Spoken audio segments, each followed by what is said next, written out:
Ganyan po yung rotavator mga katropa. Sa mga hindi pa nakakalam mga katropa, ganyan po.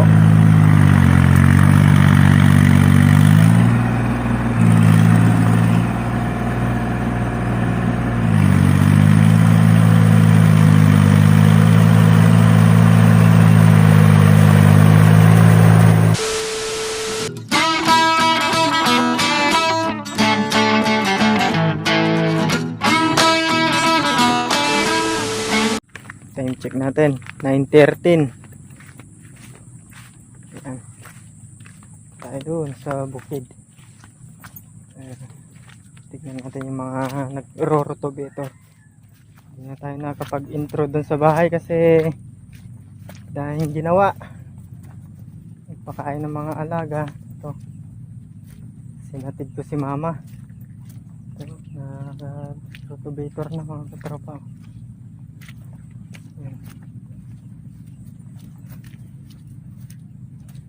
Ang kagandahan kasi pag rotovator mga katropa, yan, makuha lahat pati dito sa gilid. Yan. Hindi ka na magpapaagis, magpapararo dito sa gilid. Yung konting pala-pala na lang, palapalahin na lang yan. Ito yung pinalapilan natin kahapon, yung dinanan niya kanina.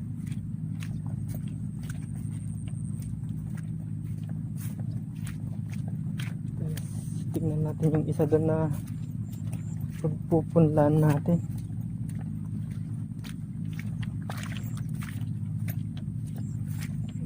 Maganda rin yung pagka-rotovator niya mga tropa.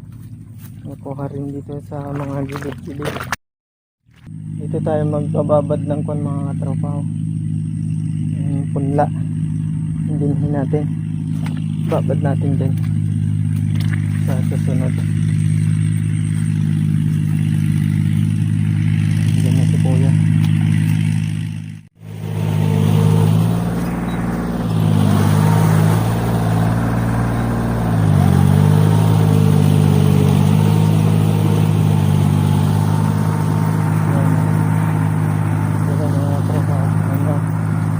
Pilit nila mag-araro.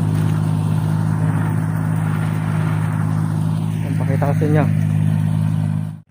Ganyan po yung rotavator mga katropa. Sa mga hindi pa nakakalam mga katropa, ganyan po.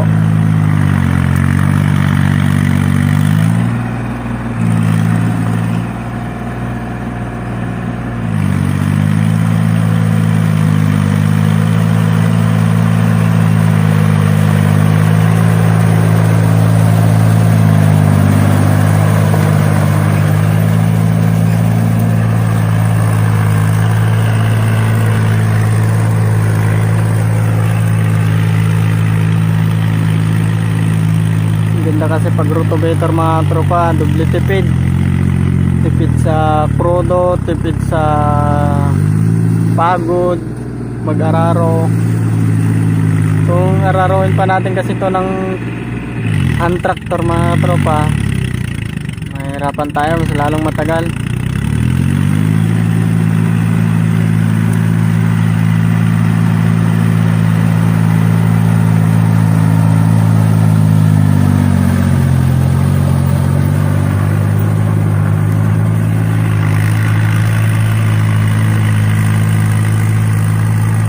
Tagal na maproseso pa, maraming gawin.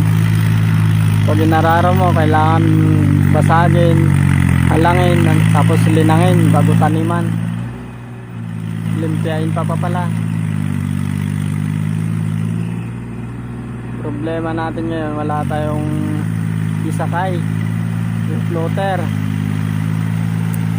Wala tayong floater. Try natin hiramin yung floater ni Kuya Eugene, yung kuya ko, kung pwede.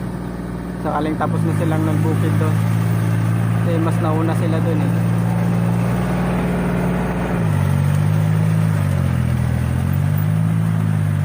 Try natin to na hiramin.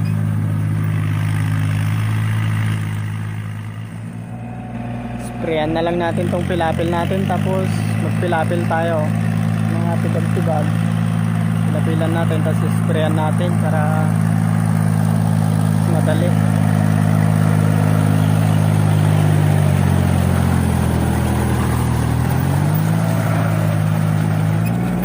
Yan po yung pinaka-ara-aro na yun.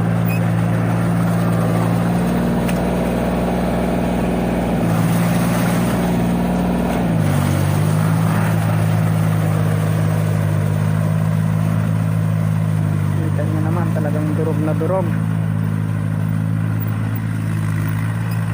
Yun, atrasan pa niya yun. Ito sa gilid.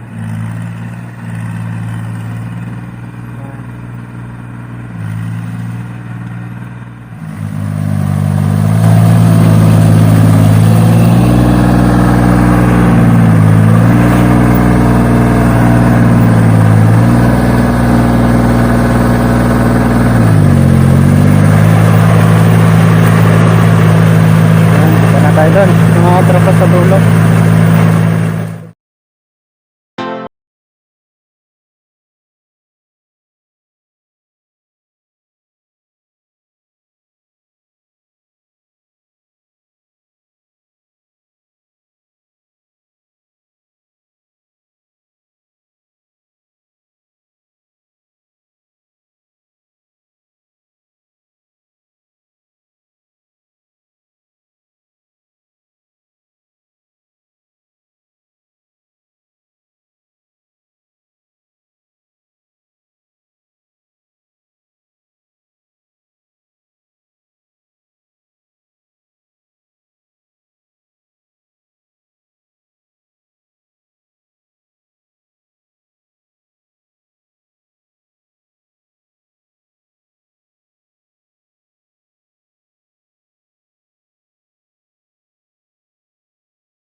Sila sa taas. Let's go, punta na tayo sa taas. Na mga tropa, bali mga 3 days na hindi tayo pupunta dito kasi punta ako Gabriela sa Dipon. Bibilad natin yung ating mais para may benta na. Pagpunta natin dito ulit mga tropa, magpipilapil na tayo. Pilapil. Tapos magpipilapil sana tayo ngayon mga tropa, pero hiniram nila doon yung pala ko. Kaya wala tayong gagamitin. Kaya sa susunod na lang. Hiniram nila dito. Kanina pinagpilapil nila. Sa susunod na lang tayo magpilapil yan. Kailangan natin pilapilan yan maayos para magandang tingnan. Sa Monday siguro ulit tayo pupunta dito. Monday, Tuesday na yan. Susunod na Monday tayo dito. Pipilapil tayo kasi marami pa akong bibilad na palay kasi mga tropa. Bilad ko yung mais. Tapos yung mais, bilad ko na naman yung palay. Kaya medyo matagalan tayo dito pupunta. Pero hindi naman hindi masyadong gahol tayo. Kaya matagal-tagal pa naman yung ating patanim.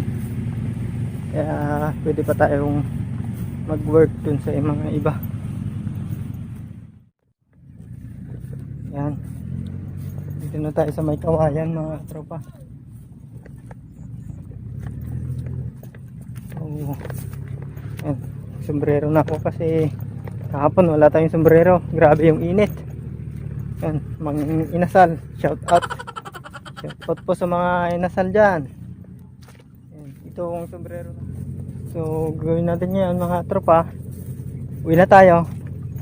Pero saglit lang muna natin yung bayad ng pinagparotopator natin. Babayad tayo dun mamaya. Bali sa kanila pala mga katropa itong pinagpa-rotovator natin. 2-4, 1 hektarya.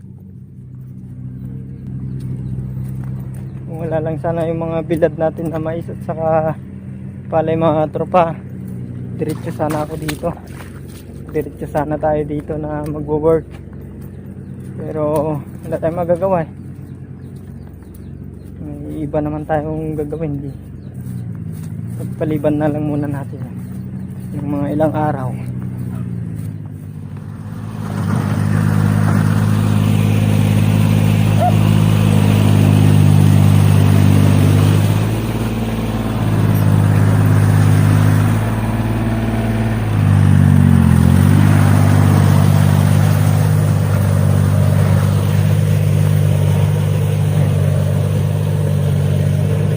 Tayo lang natin na matapos nila yan mga tropa. Pakita ko sa inyo. Ayan. Tapos na naman na itong isa.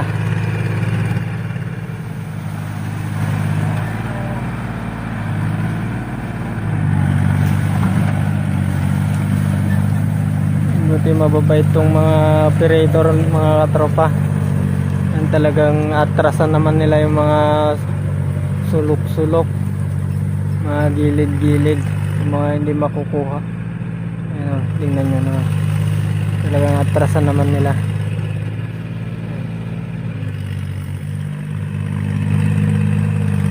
Ayan, tapos na. So, uwian time na mga tropa.